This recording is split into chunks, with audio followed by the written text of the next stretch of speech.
Hello guys and welcome to another video in my channel, and as I promised you, I will share the recent update of my build Trickster Lightning Conduit. The thing is with this build, I'm not sure, there is a lot of complicated, for survivability it's not bad at all. It's level 89 with around 4k, 4.6k life and energy shield, Eldritch battery, using the traitor node to get infinite flasks. That give me a lot of resistances, annihilating light for triple damage. This skill is really good at the clearing, it lacks and the boss damage. And what I'm doing is I'm focusing a lot about getting shock effectiveness to the last moment. I realized that this skill is not meant to be played by the Trickster, rather it could be played by the Witch as the best Witch. Yeah, the Elementalist can actually take the cake. I really hate to say that, boys. This is map tier 16. You can see the clearing is not bad. The budget of the build is not that expensive. A bunch of life resistances, and the traitor node, which allow me to survive the minus resistances. For the auras, I'm running Purity of Elements. I died because of the bleeding. I still didn't solve the problem of the bleeding, and at this point the build is not finished. People gonna say, why are you releasing an unfinished build? I'm just releasing the thoughts about the Trickster. I really love that the Trickster is back on feet to become the jack of all trades. You can play damage, you can play survivability, you can play attack, you can play caster. The thing that I didn't like, which is I hate to say, I really picked the wrong skill to do the stuff.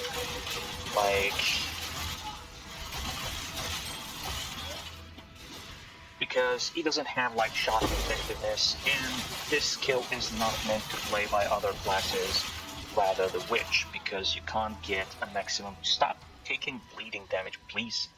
So yeah, although I'm taking this node is Leaf Shade, less damage over time, it doesn't work that good.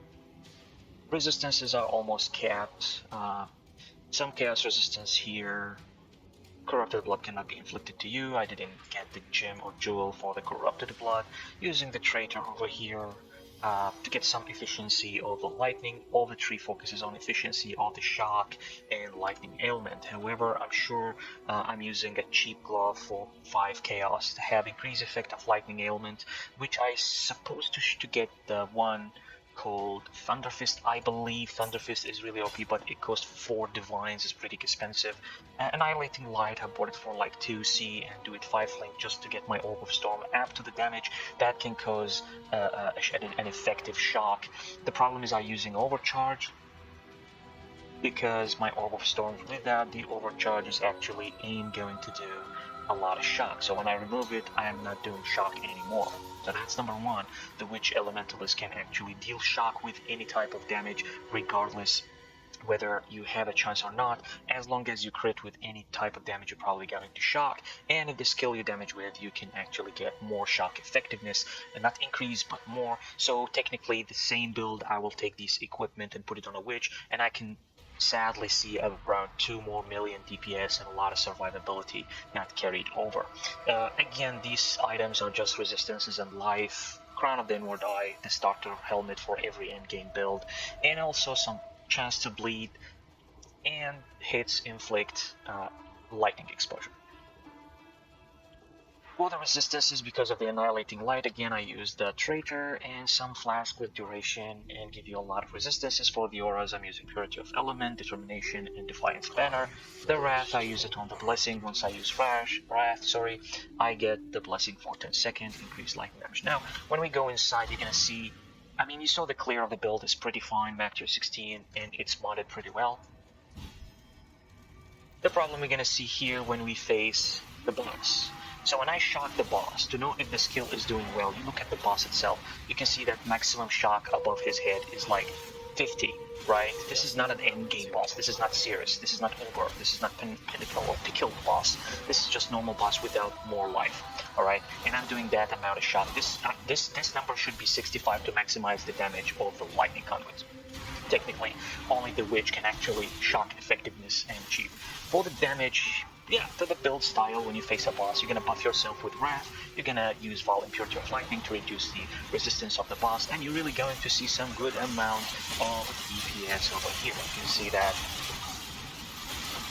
And we're gonna debate about why I'm using Orb of Storms instead of what's called the Stormbrand.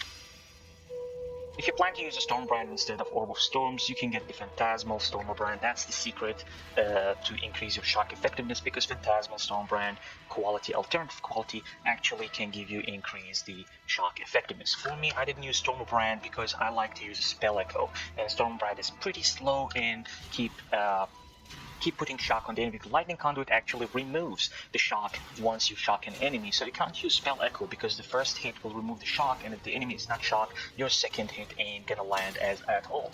But with Orb of the Storms, if you use a lot of casting speed, you can see that Chain can actually reach enemies really far. I mean, I'm gonna leave this place right now. I'm gonna head to the Delve. Hopefully I have some Sulfite. If I have some Sulfite, I'm gonna show you some clearing. It's a depth 100. Probably you're gonna see some really good potential for the Delve standing in the middle, shocking everyone, annihilating everyone. For the Ascendancy, as usual, taking the typical Ascendancy that allows you to leech energy shield, so you ain't going to use energy shield because you're leeching, and over leeching because you deal more damage. I really wish to see that. I really want to see a skill that can be played by everyone. I hate to see that GGG succeeded again in launching a skill that can work on a single ascendancy, which is the Elementalist. And so what I'm doing right now, actually, I have another character, which is Elementalist. It will be another video. I'm going to use the same orientation, the same build, everything will be the same, but the ascendancy is different. That's the only thing that is actually different. I like the clear. The clear is not bad. It's definitely not bad. So, if you have any questions, if you want to share your experience with the new... Oh, that's a good boot. Okay, I'm gonna keep it. If you want to share your experience with the Trickster, you can just write in the comments. What did I miss? Probably I see a lot of people using a dual singularity maces still. Their lack of... I tried them. I tried a good roll singularity, and I still couldn't achieve a big shock on the enemy. So I'm doing the same orientation, but instead of going to the Trickster from here, I'm just gonna go down here to the Witch and use Elementalists, and we're gonna see what change in another video. So thanks for watching, guys, and hope to see you in another video.